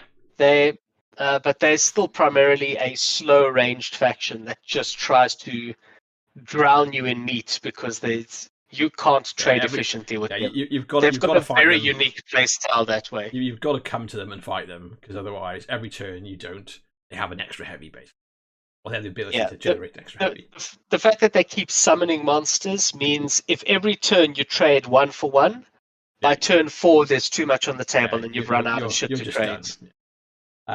So they're two themes, like I said. The Dark Legacy, which is basically all the actual demons and their masters, and then the other theme is Hearts of Darkness, which is choosing basically like a selection of traitor casters from each of the original factions, and then you basically mishmash them and their normal faction with the Infernals. We're not going there. We're not even going there. Too much. Yeah. It's a really complicated faction. It's a lot of fun to look at if you already have a faction. Yes, absolutely. If you're starting out, which is where we're sort of pitching this episode for beginners. Just save yourself the headache. Yeah. Stay the hell away. Get through it once you've seen it on the table. So absolutely. We'll jump ahead to Mercenaries before we go into the Horde stuff. Right. I think these. Oh God! They're not Is there any way to do this quickly? So Mercenaries are don't touch with a barge pole if you're a beginning player. They're basically absolutely each different theme in. It's like its own sub limited faction. Mercenaries are. Don't do it. Unique selling point is they're basically the Mercenaries, so they're everything else you can fit into Warmachine. So. There's pirates, there's cultists, there's the Cephalics, which are the horrible Cthulhu science illithids. There's dwarves. Yeah, it keeps on going on and on and on. Just keeps on going. And there's so many models you need to get. Like you could maybe if you were super sold and you're like, oh, I love dwarves so much, you could buy just into that small element of Mercenaries and it not be too complicated. But generally, I just say just sell yourself some hassle. Don't do it. Look at it later. Don't do it.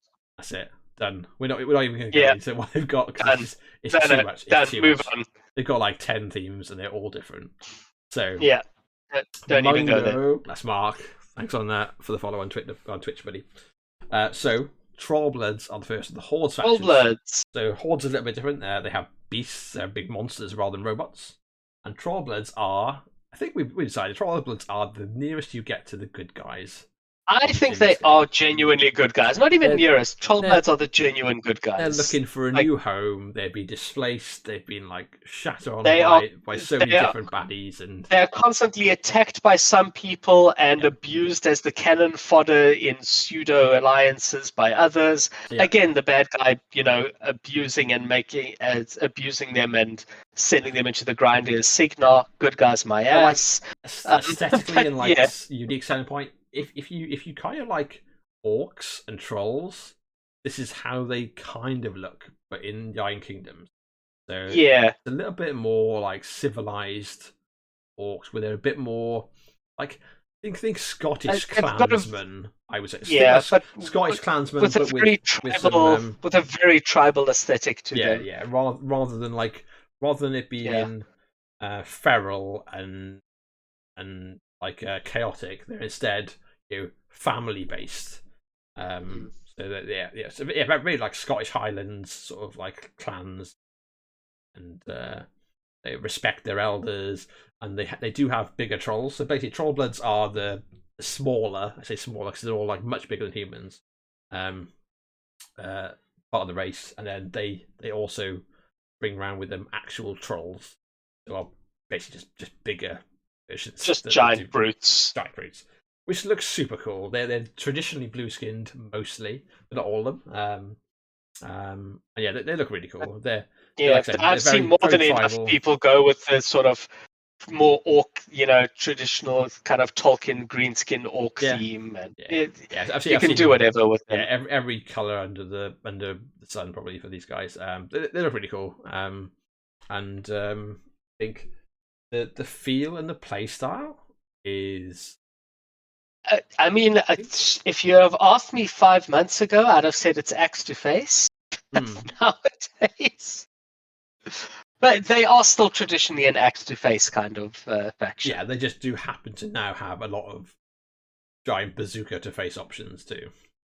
Yes. But yeah, they've got a lot of variety, in the casters and what Yeah. they do, and are typically quite resilient. Yeah. They either bring some pretty high armor, some easy armor buffs for the army, or just a lot of tough rolls just to frustrate your opponent. Like they are typically resilient and hard hitting.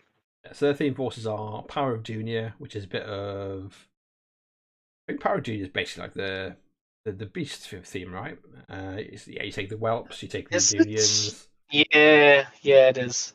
Yeah, so basically, if you want to run beast heavy lists, then there are a couple of casters who will really lean into it for trolls. This is your go-to. They've got Band of Heroes, which is, I would say, your standard infantry list, which is like a bit more like Band of Heroes is your traditional infantry there, and they're also incredibly good at killing other infantry, where they just like deny a lot of recursion and mechanics. So that's stuff like. Yeah, basically the different troll infantry units are all here, in plentiful numbers. And then Creel Company, which is a bit of an unloved theme.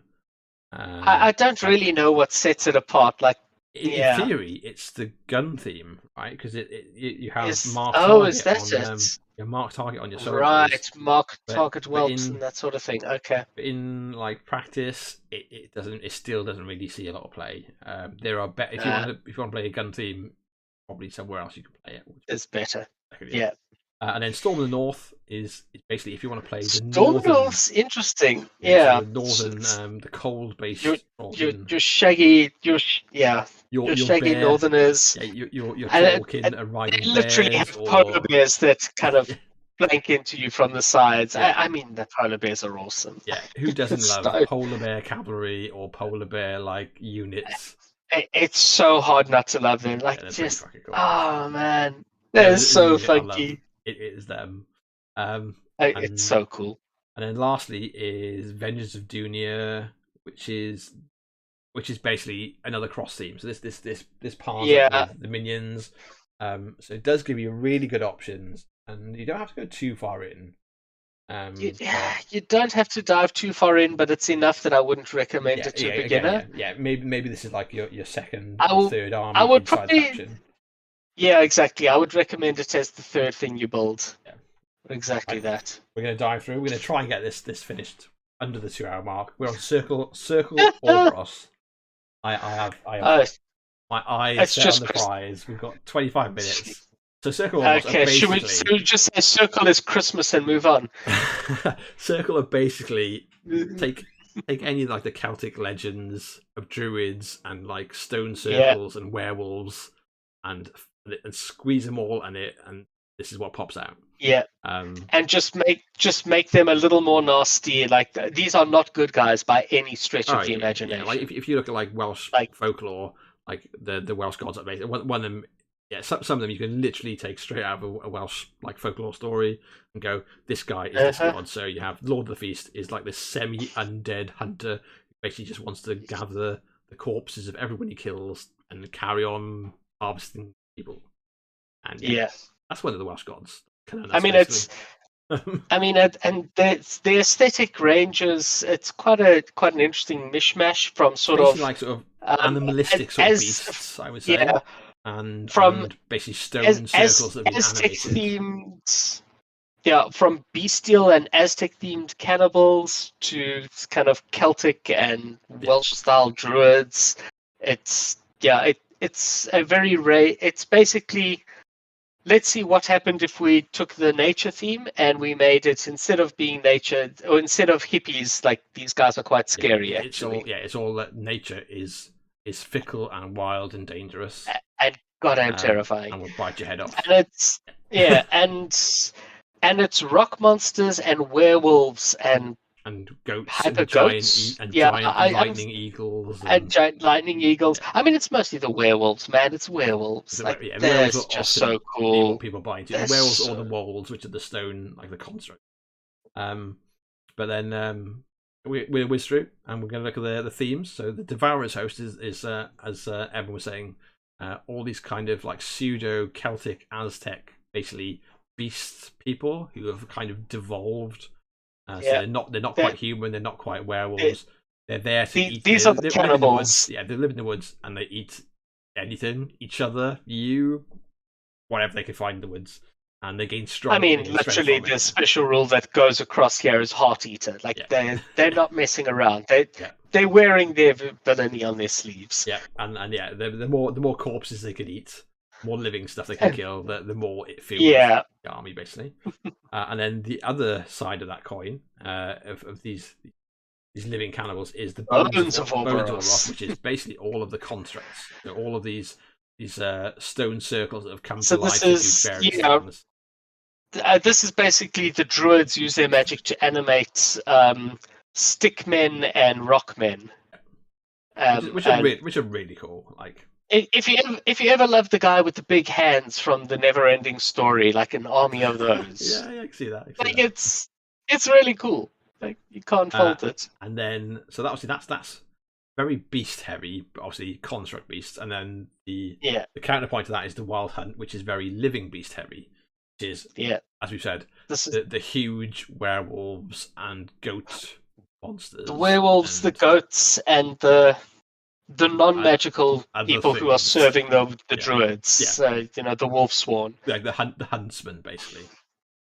It's probably a good example. That's a good description. Yeah.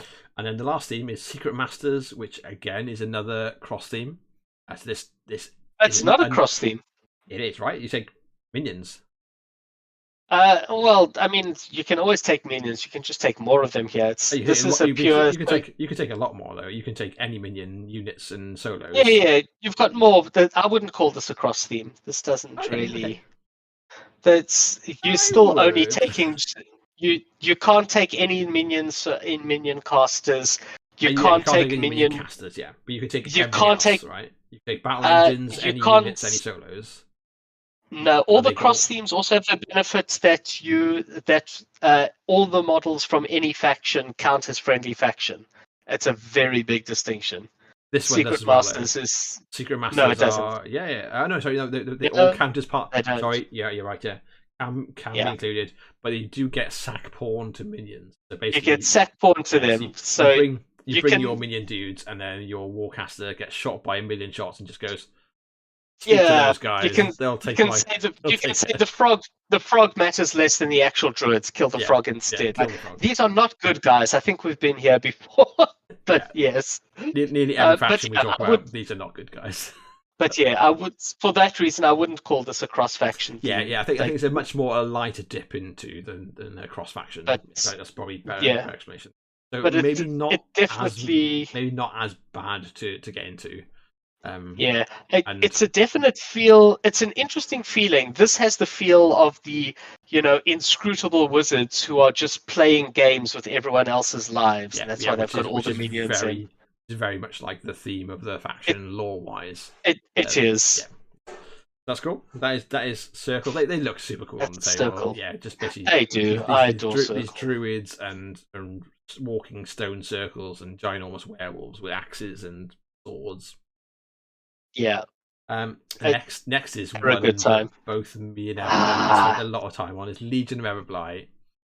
So the unique selling point is it's basically dragons and mutated dragons. Dragon and dragon. That's so good. Interestingly enough, ice elves essentially. And ice ogres. Backed up by blighted elves. There's this curse going through because they worship this fleeing dragon Everblight. Just the proximity of these creatures can basically start to turn you and corrupt you, and you start to gain horns and spiny protrusions and scales. Yeah. Pretty cool. Aesthetically, so cool. I think aesthetically, nightmare to paint those blighted mistflesh. I hate painting blighted mistflesh. Oh, with all the scales and the bumps on it. Yeah. Oh, I can't stand it. That's I a can see pain that. in the ass. It's Yeah, just irritating. these are a super popular faction to get into, I think, as well. Yeah. Just because they're I basically mean, they look so dragon cool. They're monsters and like dragons. kind of Everyone loves Cthulhu-esque look to dragons. them as well, I'd say. Some of the, more recently they're they've gotten eyeless. some Cthulhu-esque stuff. There's no eyes, and there's a fair amount of tentacles in the faction, so see that. Yeah. The tentacles are a bit more recent. Interestingly enough, like you were mentioning the Greek-inspired names on Retribution.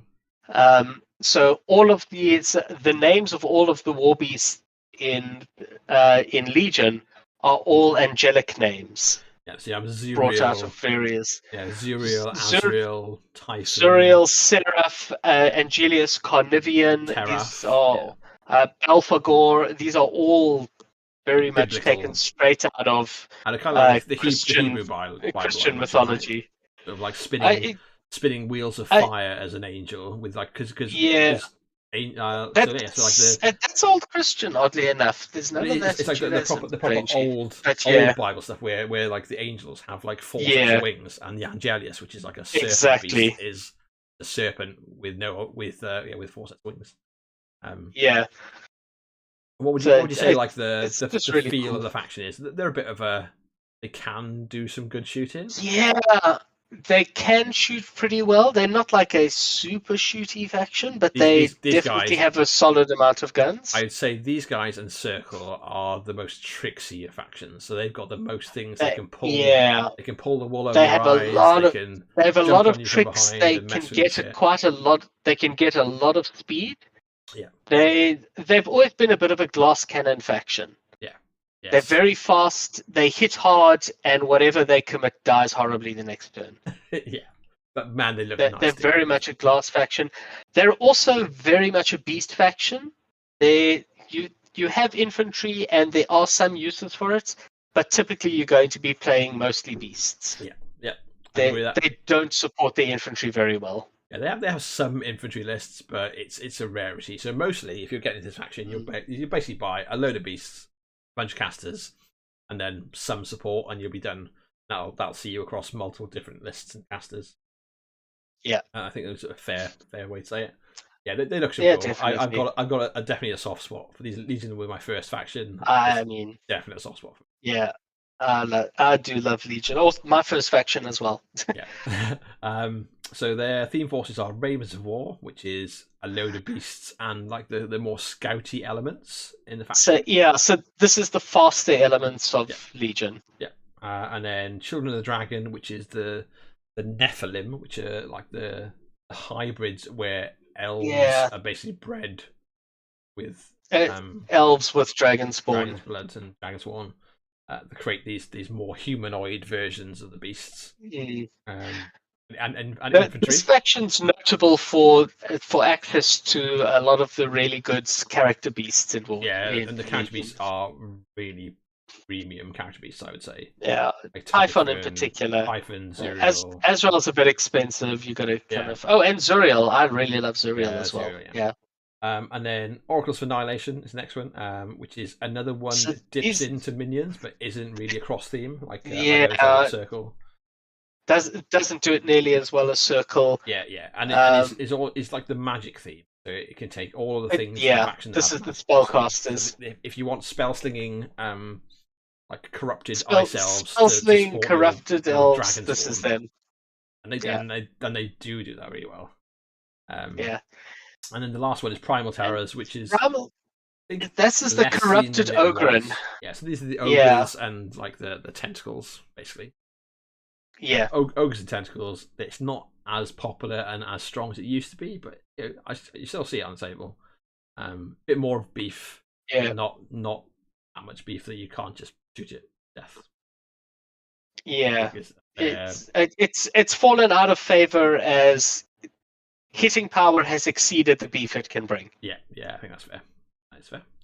Right, so there you go. Yeah, definitely. If you do want a beginning faction, I think Legion go a long way to giving it to you. They've got lots of tricks, lots of fun. Can build some pretty strong guns to force people to come to you. You can jump out. You're always going to do something. Yeah, which is cool. Which is great. Skorne. How do you describe Skorne? I would say they're basically confused. they're basically like from the deep desert. They're kind of part like Far East, part Grecian. Yeah, they're past kind of like part half undead, part feudal Japan, part undead wannabes, and a pretty large dollop of Babylonian influence. Yeah, it's a very confused they got a lot theme. They've got a lot of issues. if you've got an issue to deal with, this faction is there for you. If you've got if there's some big fat daddy issue, got Rasheth. If you've got some issue about like a flagellation, I have a lot of time for Rasheth because I see him and I just think Baron Harkonnen, and I just very much so they've got like this huge like ream of stuff they can do, and they basically their beasts are all full on like slave monsters and gladiators, where they chain them up and they just cattle prod them into doing what they want on the battlefield, I'd say.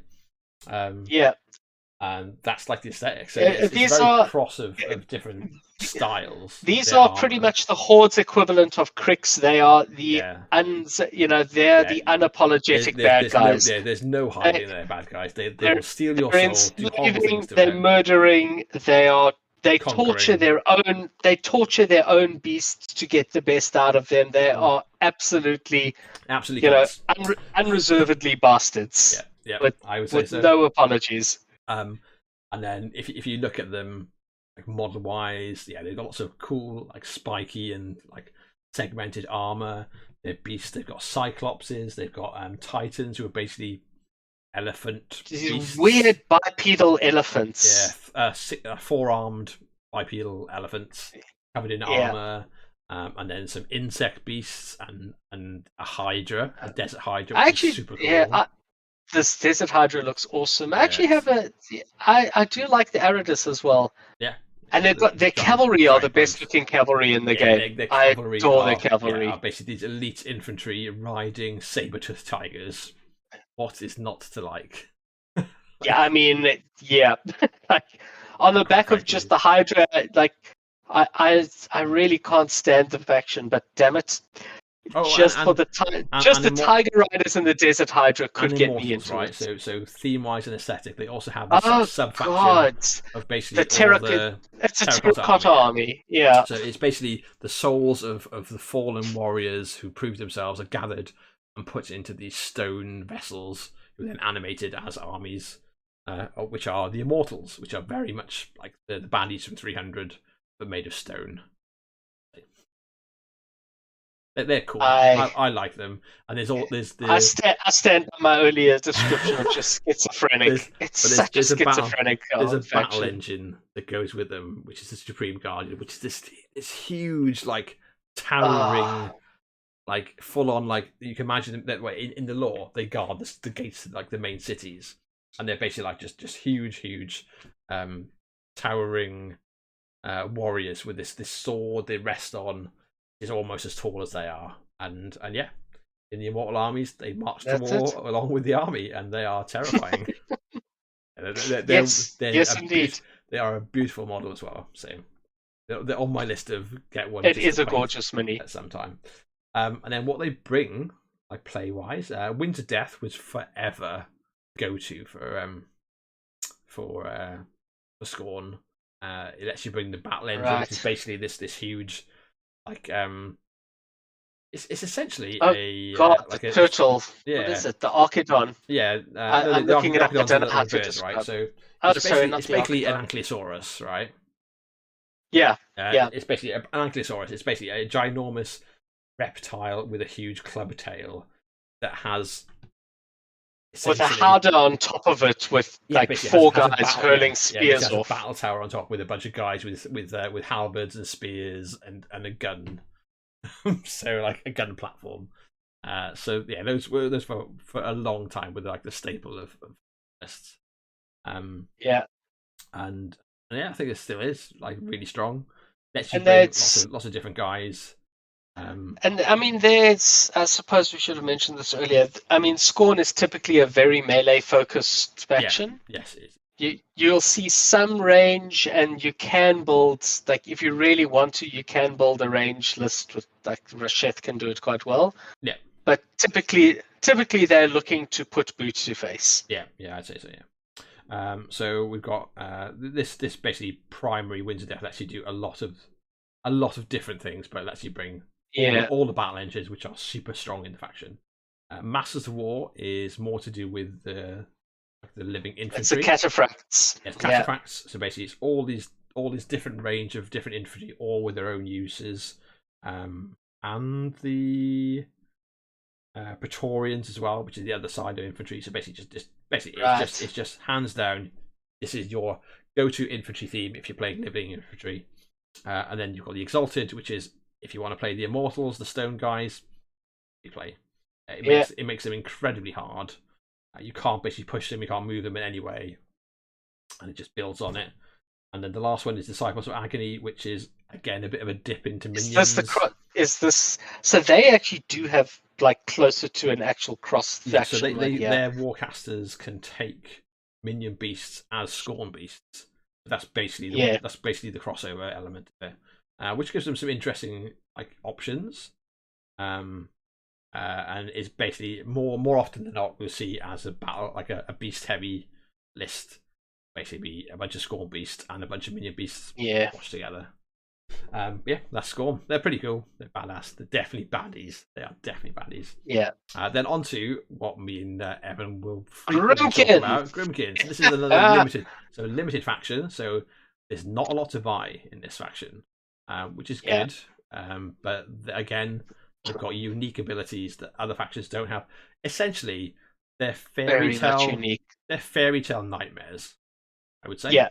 So they're all about the nasty things that will come and punish you if you've done wrong. You can expect something from the Grymkin to appear in the middle of the night and snatch you away and do horrible things and punish you for the rest of eternity because you've been a bad person. It's fairy tale hell kind of. Crossovers, and I mean their aesthetic is magnificent. So it's really cool. A lot of the detractors basically say it's this is Hordes Malifaux, which is a fair description, I think, but I don't think it's a bad thing. I love the Malifaux aesthetic, and obviously the Malifaux aesthetic has just taken all its inspiration from actual just horrible fairy tales, which is. There's nothing unique about that, right? So obviously these fairy tales were around for a reason. So some people can think it looks a bit cartoony. But I'm less a fan of the more cartoony guys, more a fan of the more creepy guys myself. But they are really creepy. They just have so much character to them.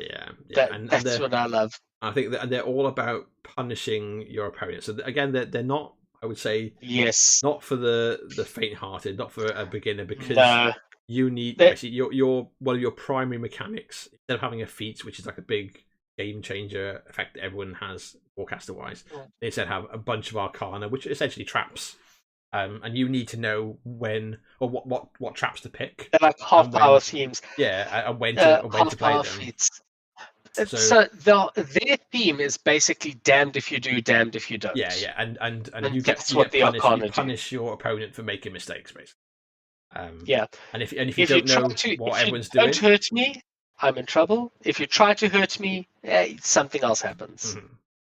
And if you don't know the ins and outs of what everyone's trying to do to you, it's a lot harder to know when to effectively use your arcana, your traps, basically. So I'd say steer clear. Certainly for your first army, but if you really want to, an excellent army to pick up as a second army. They are very self-contained. You can basically have such fun. You can have basically play everything in the faction with just like a few models. And they're also an unapologetically melee army. Definitely for sure.